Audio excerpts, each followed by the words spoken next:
Hey guys, Anthony, 4x4 Diesel. We've finally got a V6 in and we're going to do a free inspection while it's in doing getting some other work done. A free inspection, hey?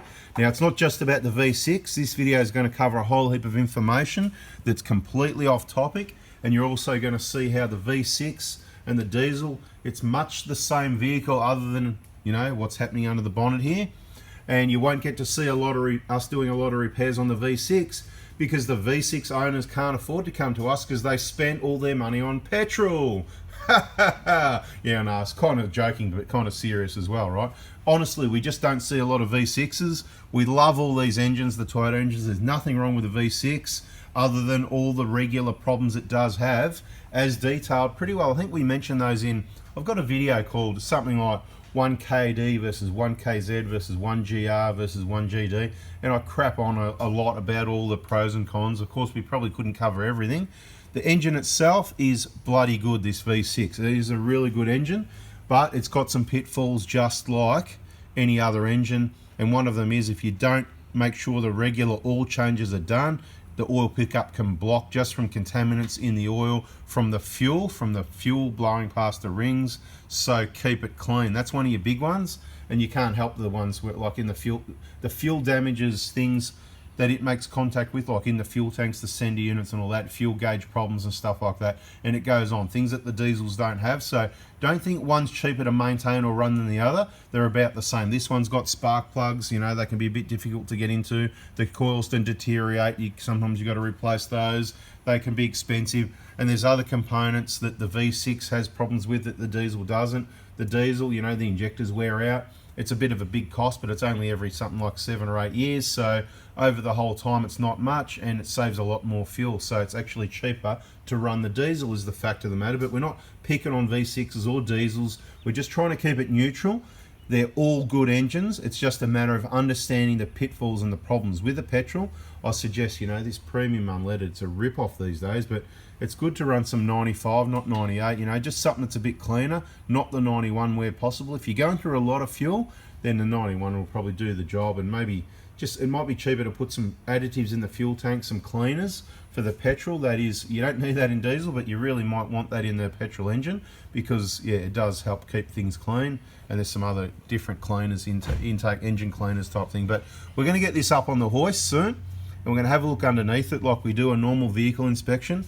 But before we do, I just want to mention social media. We're going to talk about that a little bit in this video, and it can be an absolute time waster. So all those people watching these videos, I've just, you know, a few times I've thought about this. I actually admire you for being on YouTube and not Facebook. That is actually really good.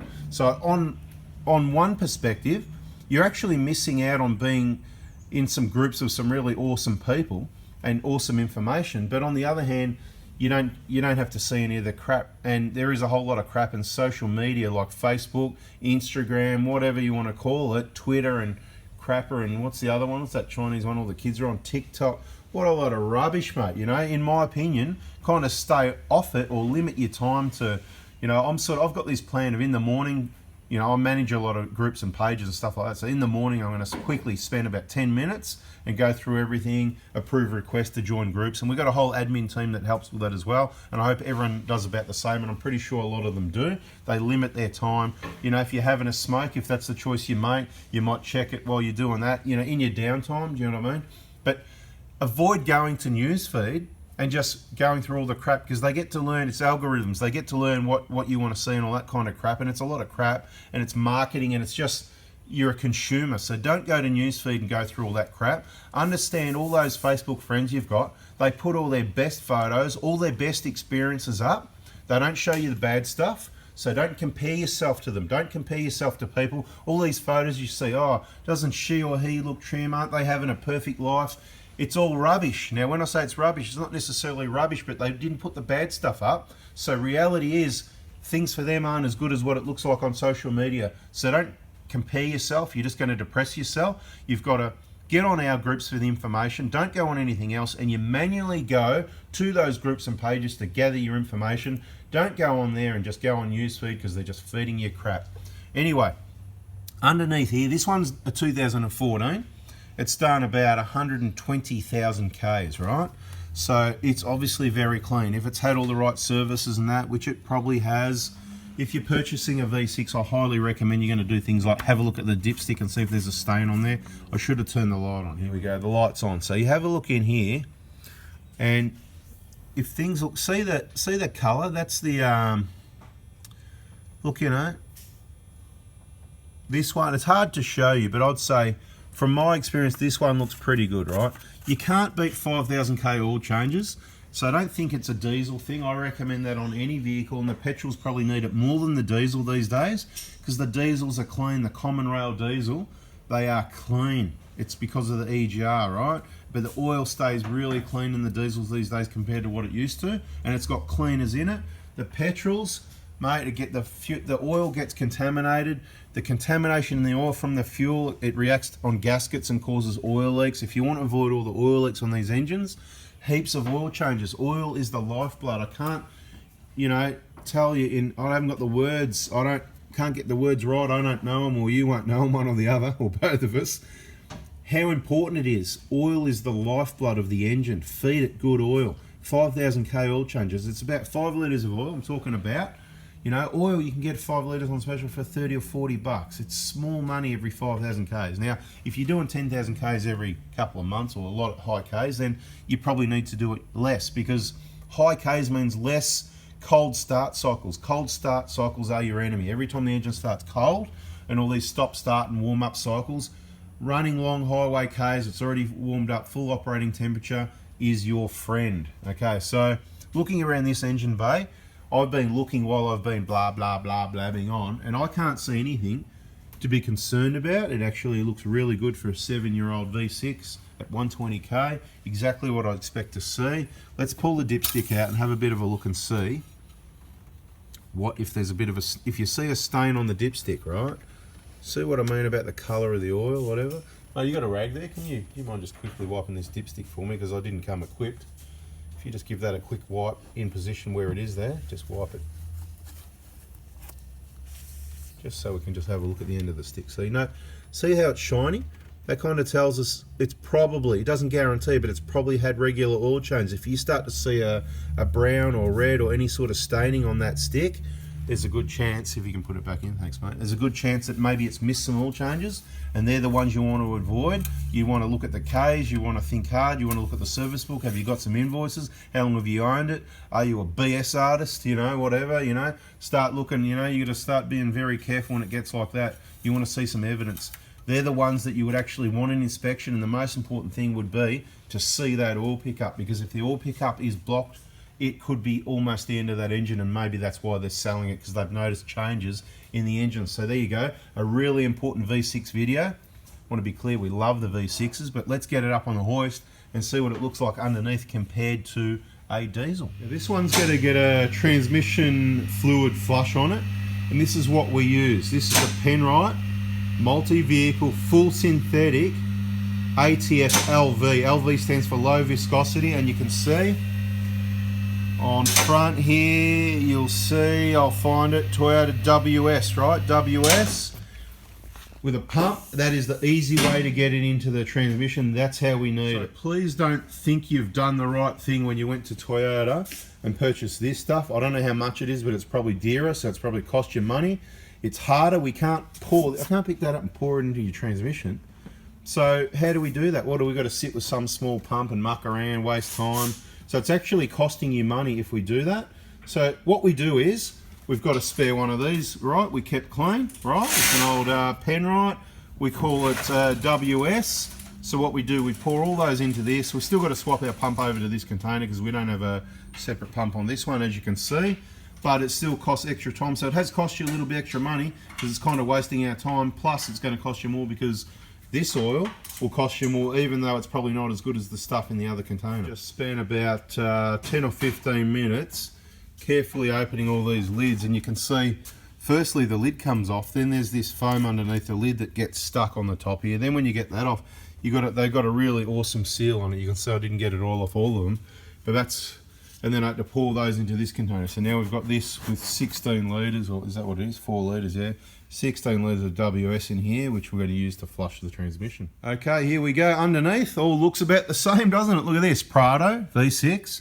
Guess what? The rest of the vehicle underneath here, pretty much everything's going to be the same. So we're not going to go through it too much, other than we're going to have a quick look around in case there's anything different about a V6, like the sump. There it is, the sump's different, right? We're not doing an oil change on this. That sump plug looks all right. So we're not doing an oil change. We're not checking oil pickups. We're doing a front and rear diff oil change. We're doing a transfer case oil change. And we're going to have a quick look at these bushes. Nothing really to see there. 120k, right? So they're not there yet. Drive shafts look good. Old original suspension, due for a change. Remember, suspension specialist said every 80,000 k's, blah, blah, blah. Like I said, it can last a bit longer than that, but it's due now. 120k. Bone dry, of course. You're not going to see oil leaks of these sorts of k's unless it's much older and it hasn't had the oil changes. Okay, auto. We're doing an auto flush. The same 5-speed auto as what's behind the 1KD. So, bloody awesome transmission. You can see from factory sometimes even to the gasket how they crush out a little bit and cracks. I don't think that's aftermarket. I don't believe that would have been touched. It's going to be pretty standard, you know, that can happen like that a bit. These have got a standard auto cooler, so it helps keep it cooler, but then the V6 revs more, so it helps heat it up quicker. That's why it's their standard, in case you're wondering. This is a nice clean one. Have a look at that. Wouldn't that be nice if you just had just the right amount of grease like that all the time without any mess? Nice clean transfer case. Oh mate, this is beautiful. Should have got the V6. A few people having a laugh. You know, the V6, like I said, the V6 is awesome, right? No problem. And if you're doing highway runs and you drive it really economical, you can actually, if you're light on the gas and drive like Nana, you can actually get some good fuel economy out of it too, right? As long as they're not cold stop-start trips, and as long as you're not in a hurry, right? If you're on the gas, you'll find out about it. So brake pads look original. They got about 30% left. I reckon they're the original pads still. Right, this is a very clean vehicle, nothing to see here. This is a free inspection.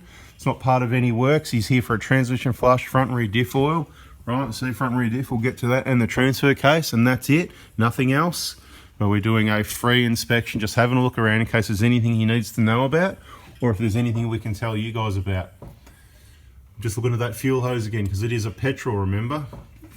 So, and we've talked about the fuel hose, and the petrol affects all the hoses more. Look at that, still soft. Look at that, guys, see that? Still soft at 7 years.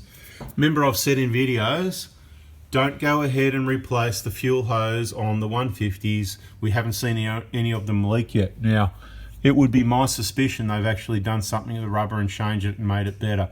Because to have one of those at 7 years, you want to see that again? Because I do, it's almost like a dream, isn't it? Look at this. That's softer than a diesel one, right? The diesel ones, this is what I'm talking about. The petrol messes with everything from your fuel tank through to your engine. And that doesn't happen with the diesel. The diesel looks after everything from your fuel tank to your engine generally, right? So in the tank, there's things going on, the sender units and that are deteriorating. In the fuel lines, it's got fuel filters just like diesels, all that sort of thing. But I'm just having a look around and everything looks Mickey Mouse. Got my assistant on the diff oil change drain, you know, plugs out and all that while I have a look around and do this.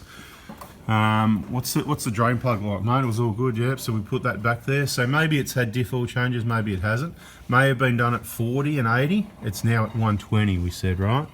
So possibly twice, but then they may not have done it, because this is the thing, you got to be careful where you go. You get quite a bit of, you know, things don't get done these days because not enough time in the day.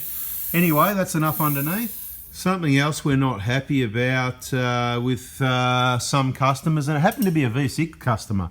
So I've just recently been informed that one of our 4x4 diesel workshop partners got ripped off. So what happened, it was a V6 vehicle, Prado, that was in for a bit of work, and the bill came to $300, which is small money on a Prado. And because they're nice, they rounded it down to $280.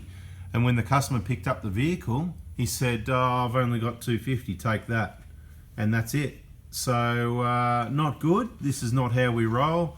Obviously, probably what's going to happen is it's going to cost him a bit more on the next one, and if he doesn't pay the bill, then he won't be allowed in next time. Like, what is anyone possibly thinking when they're given a bill and they just give less? That's just ridiculous. Never heard anything like it. You probably can't see the sample too well, but we've given it a good flush. You can see the oil that's coming out is really clean.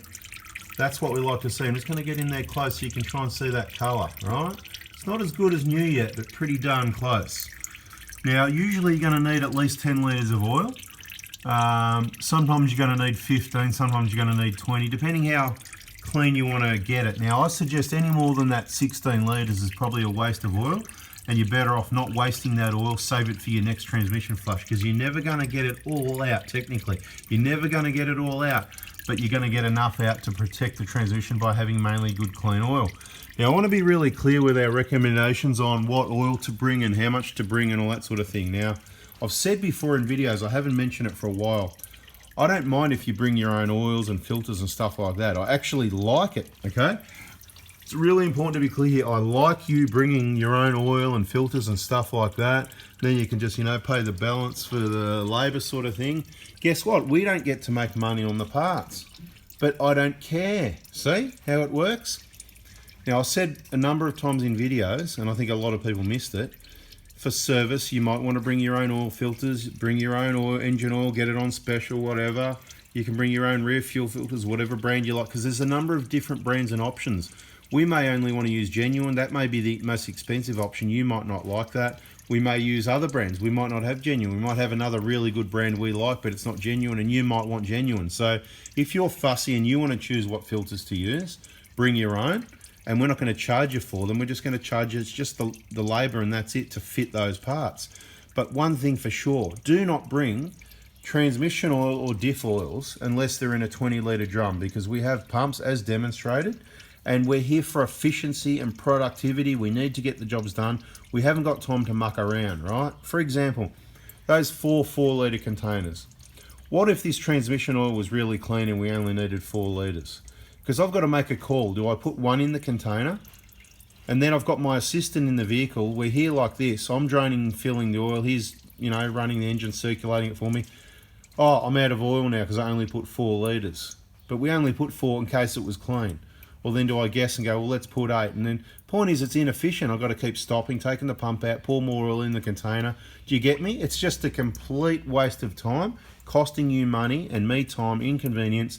Let's not do it. For all our diff oils, transmission oil replacements, if you're going to bring your own oil, 20 litre drums, I'm happy for you to bring it. Buy it on special, keep it in stock, whatever you want to do.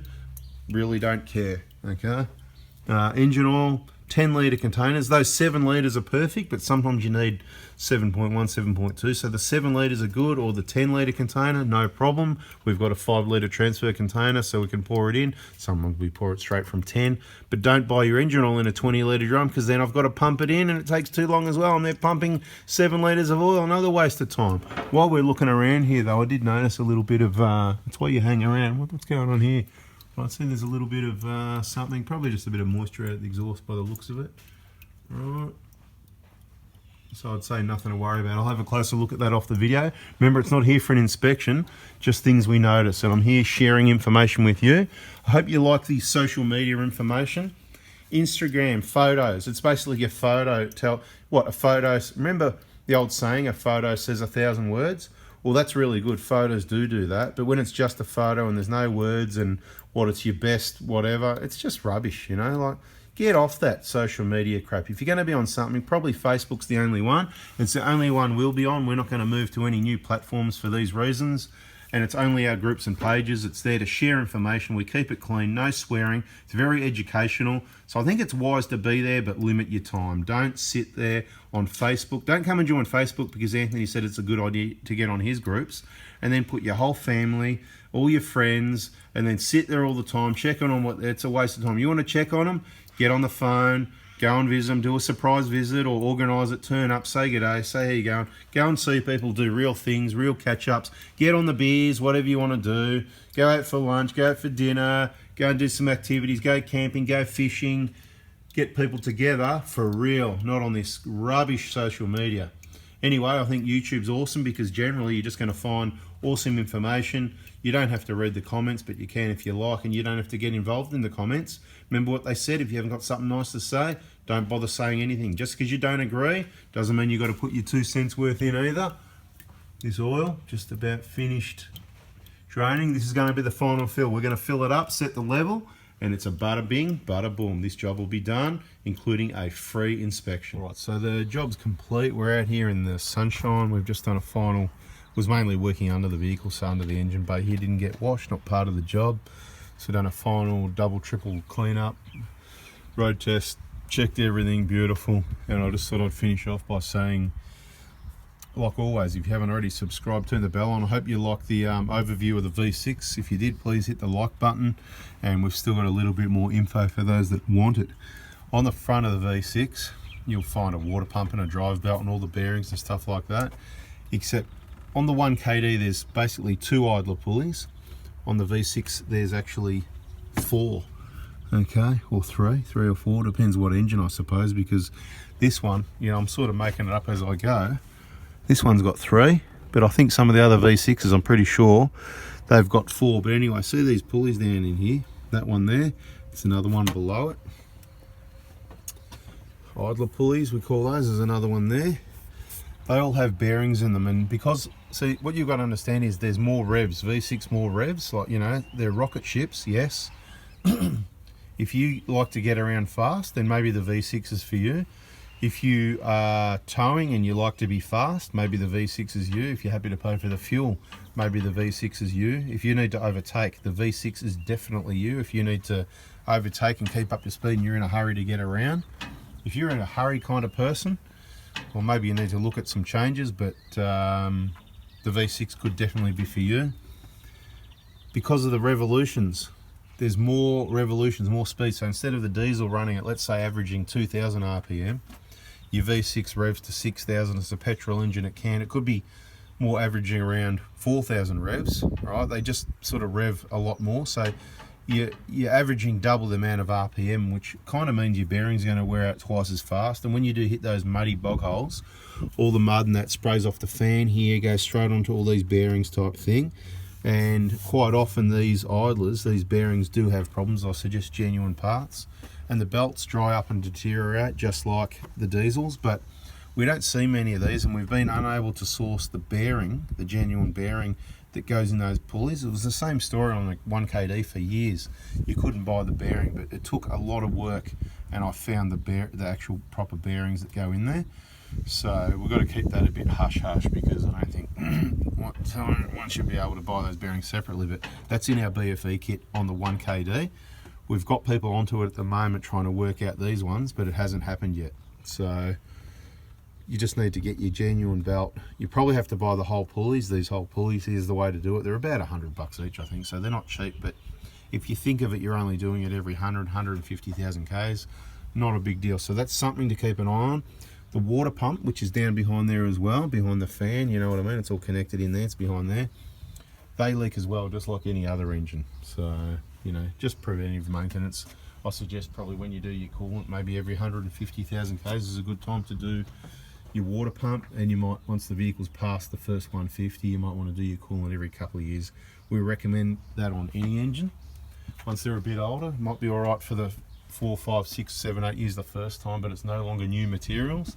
And this is an all alloy engine, as you can see. So they can corrode away and damage the block to the point there's coolant leaks that you sort of can't fix. So there is problems associated with the V6. So stay tuned, keep watching. I hope you liked it. We're not picking on V6s like I said at the start, but it's awesome, mate. You know, I just drove it. Goes great and all that. I just find they're a bit hostile compared to the diesel. The diesel's a smooth, quiet, delivered power. You feel the pull without the noise, where these are very revvy. You hear the fan noise. It's a bit hostile. You touch the gas and it's, you know, they're very hostile is the word. Anyway, thanks for watching, guys.